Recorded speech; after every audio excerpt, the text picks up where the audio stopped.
Bom dia, boa tarde, boa noite. Esse é nosso trabalho final da disciplina Teoria Geral do Direito, ministrada pelo professor Tiago Decá, cuja temática será acerca das divergências teóricas do direito propostas pelo jurista e filósofo Dworkin. Dworkin em seus estudos vai propor uma teoria interpretativa construtiva que vai se utilizar do direito como integridade para justificar e legitimar a atividade judiciária e o papel do julgador, não mais como um mero aplicador de normas. Mas para Dworkin chegar na sua teoria de interpretação construtiva, ele precisou analisar o conhecimento que se existia até aquele período. E ele verificou que a teoria dominante do direito naquela época era a teoria positivista de Hart. Daí que vai originar suas divergências teóricas, ele vai divergir da teoria de Hart. Ele acreditava que essa teoria tinha uma grande dificuldade, que era a sua incapacidade de superar a questão das divergências que surgiam acerca da determinação do regramento jurídico que seria utilizado nos casos concretos ou quando se deparava com os hard cases, que seriam os casos difíceis. Assim, essa teoria ela não seria capaz de explicar para os operadores jurídicos o fato de não raro eles discordarem entre si sobre a regra de reconhecimento da norma jurídica que deveria ser aplicada como solução de uma controvérsia gerada por uma demanda judicial. Essa constatação de que os atores jurídicos, diante de impasses, utilizam padrões específicos para solucionar essas controvérsias que não estão dentro do modelo de regras propostos pela teoria normativista positivista, impõe o reconhecimento da função jurígena de padrões metajurídicos, que são princípios, fundamentos, políticas, dentre outros, que são essenciais para a gente conhecer o direito como prática jurídica. Bom, na busca, para edificar as bases da crítica proposta, o que Durkheim vai fazer? Ele vai estabelecer que o curso dos processos judiciais possibilita, pelo menos em princípio, o surgimento de três diferentes tipos de questões. Nós temos as questões de fato, as questões de direito e as questões interligadas à moralidade política e fidelidade. Tá? Bom, começando na primeira, as questões de fato. O que seriam as questões de fato? Seriam aquelas que corresponderiam à indagação do o que aconteceu. Já a segunda, que seriam as questões de direito, corresponderiam à indagação de qual é a lei pertinente. Já a terceira e última, como já dito, que seria aquela questão interligada à moralidade política e fidelidade, corresponderiam à indagação de será a lei injusta? Apesar da simplicidade que acompanha o reconhecimento das divergências entre a primeira e a terceira hipótese, é possível constatar, em relação à segunda, que o reconhecimento das divergências entre atores jurídicos acerca da lei pertinente podem se tornar muitas vezes tormentosos. Assim, sua solução recorre a elementos que resistem ao modelo de reconhecimento de regras proposto pelos próprios positivistas. E tais divergências sobre o direito, segundo o Durkheim, podem ser divididos em dois tipos, na verdade, em duas espécies, que seriam as divergências empíricas e as divergências teóricas. Bom dia, gente. Então, continuando com o que já foi exposto, Dworkin agora vai tratar da diferença entre as divergências empíricas e teóricas. Para ele, nas divergências empíricas, os aplicadores do direito não divergem sobre os fundamentos do direito, mas sobre se esses fundamentos são observados ou não no caso concreto. Ou seja, é uma divergência sobre proposições jurídicas, sendo por isso uma divergência mais trivial. Já nas divergências teóricas, os aplicadores divergem de fato sobre os fundamentos do direito, que são aquelas proposições mais fundamentais, que se presentes determinam a verdade das proposições jurídicas. Ou seja, eles divergem sobre se essas proposições mais fundamentais são aceitas na comunidade de tal forma que elas fundamentam essa verdade das demais proposições. Nesse caso, o Dworkin aceita que, empiricamente, os juízes e os demais aplicadores podem até concordar sobre o que está nos textos de lei e nas decisões judiciais de determinado caso, mas podem ainda assim discordar sobre o que o direito requer nesse caso.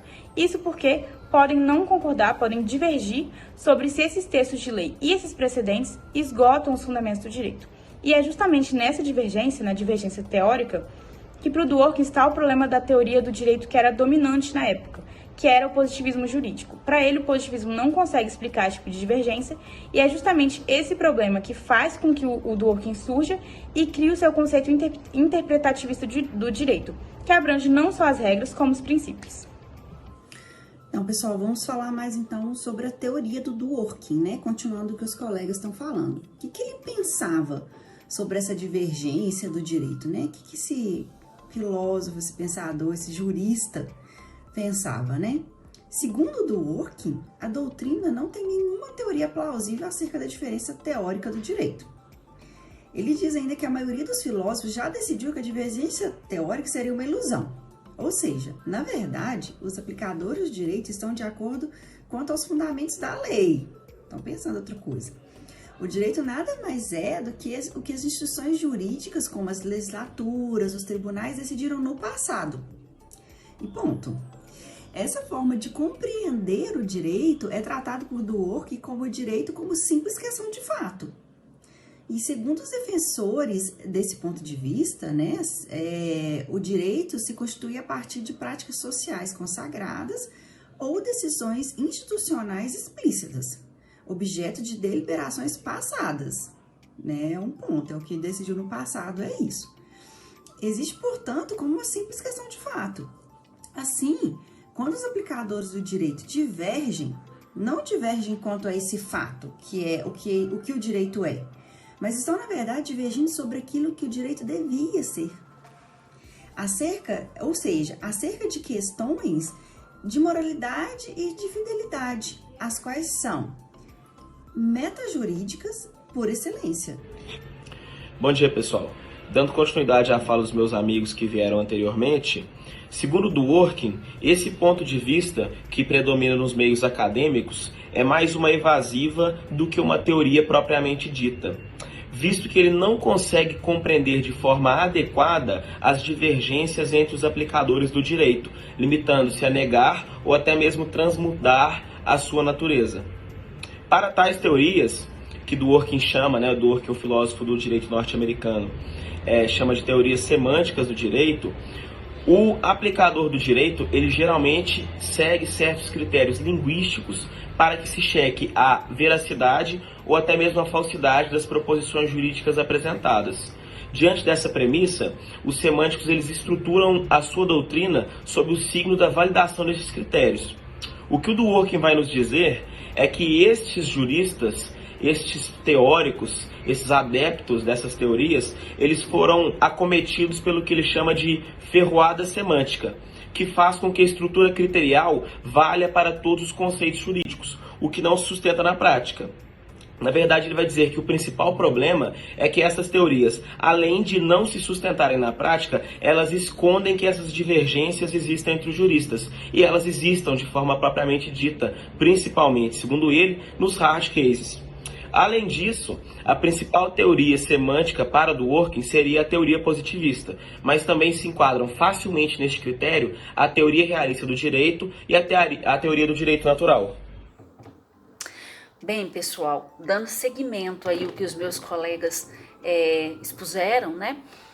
O Dworkin, ele vai se posicionar contra o positivismo moderno por acreditar que era preciso existir, né, critérios que permitissem a compreensão não somente, né, das normas jurídicas, mas também, né, do discurso jurídico em si. E ele vai defender, né, então, que esses critérios eles deveriam ser também capazes de prever a possibilidade, né, de divergência ou de conflito, não previstos, né, obviamente, pelas teorias semânticas. E essa ideia de que para existir divergência é necessário existir um consenso, né, de critérios, essa discussão ela não é exaustiva, né, e não contém, vamos dizer assim, de forma satisfatória, um conjunto importante, né, de circunstâncias que o Dworkin ele vai chamar de argumentação teórica em direito. E aí você pode perguntar para mim, né, mas Dulce, o que significa essa argumentação teórica de direito, né? Essa argumentação ela poderia ocorrer, por exemplo, quando uma determinada comunidade ela adota o critério que o Dworkin chama de atitude interpretativa, né, de práticas sociais. Mas esse ponto já vai ser abordado pelo próximo grupo, tá? Então, um abraço para vocês. Até a próxima.